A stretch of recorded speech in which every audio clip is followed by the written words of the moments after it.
சொல்லுண்ணா. ஃப்ளெக்ஸில் வசனம் வந்து பர்ஃபெக்டாக இருக்கணும். சரியா? வசனம் தான் கெத்தாக இருக்கணும். கெத்தாக இருக்கணும். ஆனால் பக்கத்தூர்காரன் நல்லா போட்டு நம்ம டல்லாக போட்டோமா வச்சுக்க, வேலைக்கு ஆகாதரா. ஃப்ளெக்ஸை பார்த்தாலே அந்த வசனத்தை பார்த்தாலே பயப்படுங்க எல்லாம். தம்பி வாங்கடா, அந்த இதெல்லாம் யோசிச்சிங்களா? ஃப்ளெக்ஸில் என்ன வசனம் போடலாம் அப்படிங்கிறத யோசிச்சிங்களா? இப்போ வசனம் போகிறது தான் ட்ரெண்டிங்கில் போயிட்டு இருக்கு. இவர் யாரா அண்ணா ரோட்ல போயிட்டு சொல்றேன்னு சொன்னாருண்ணா. சூப்பரா சொல்றாரா? சூப்பரா சொன்னாரு. பரவாயில்ல, சொன்னா சரிதான். பனைமரத்துல வவ்வாலா எங்க கிட்டே சவாலா. இதெல்லாம் என்ன இளவுன்னு கூப்பிட்டு வந்துட்டு உயிரை வாங்கிட்டு இருக்கீங்க? ஏன்டா நான் அடிச்ச என்னச்சு வேலை இருக்குங்களா? நான் உங்களுக்கு அர்ஜென்ட்டாக போனீங்களா? இல்லை பரவாயில்ல, போங்க. நான் இதெல்லாம் ரிஜெக்ட் வராதிங்க. இந்த பக்கம் வராதிங்க, போங்க. நீ கரெக்டாக சொல்றியா? கரெக்டாக சொல்லிடுறேன். போன திருவிழாவுக்கு தப்பாக சொல்லி தான் அந்த கையை உடைச்சேன். என்ன சரியாவில் மாவு கட்டு போட்டுட்டு இருக்கேன். கரெக்டாக சொல்லு. வசனத்தை சொல்லு.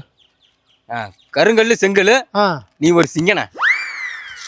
கருங்கல்லு செங்கல்ல அப்புறம் நான் சிங்கம்னா என்னது உனக்கு புரியல? நான் சொல்றேண்ணா. சொல்றா. தீராத கணக்கு திருவிழாக்கு இருக்கு. வேணாண்டா. வயசு சிறுச, வரலாறு பெருசு. ரொம்ப என்ன இதெல்லாம் எங்க கேட்ட மாதிரியா இருக்கு. இதை வந்து சொல்லுங்க. இதெல்லாம் ரிஜெக்டா. வேற எதுவும் யோசிச்சிருக்க? வேற எங்க ஊர்ல தேரு கூப்பிட மாட்டோம், வந்து பாரு. நல்லா இருக்கையா? டைலாக் செலக்ட் பண்ணி தம்பி, நீங்க என்ன யோசிச்சிருக்கீங்களா? யோசிச்சிருக்கேன். சொல்றா. அரசாங்க மருந்து ஆட்டுக்கறி விருந்து. இவனுல போய் கூட்டு வந்துட்டு ஏன்டா வேற ஏதாச்சும் யோசிச்சிங்களா? ஃப்ளெக்ஸ்ல போடுற மாதிரி யோசிங்களா? அது யோசிச்சு இருக்குண்ணா. சொல்றா. நாங்க ஒரு கேங்க எங்களுக்கு போடுங்கடா சாங்க. சூப்பரா. நாங்க ஒரு கேங்க, எங்களுக்கு போடுங்கடா சாங்க. நல்லா இருக்கடா. அந்த 10க்கு 80 ஃப்ளெக்ஸ்ல போட்டோ போட்டுறேன்னா 10க்கு 80 ஃப்ளெக்ஸ்ல போட்டாலாம் போடக்கூடாது.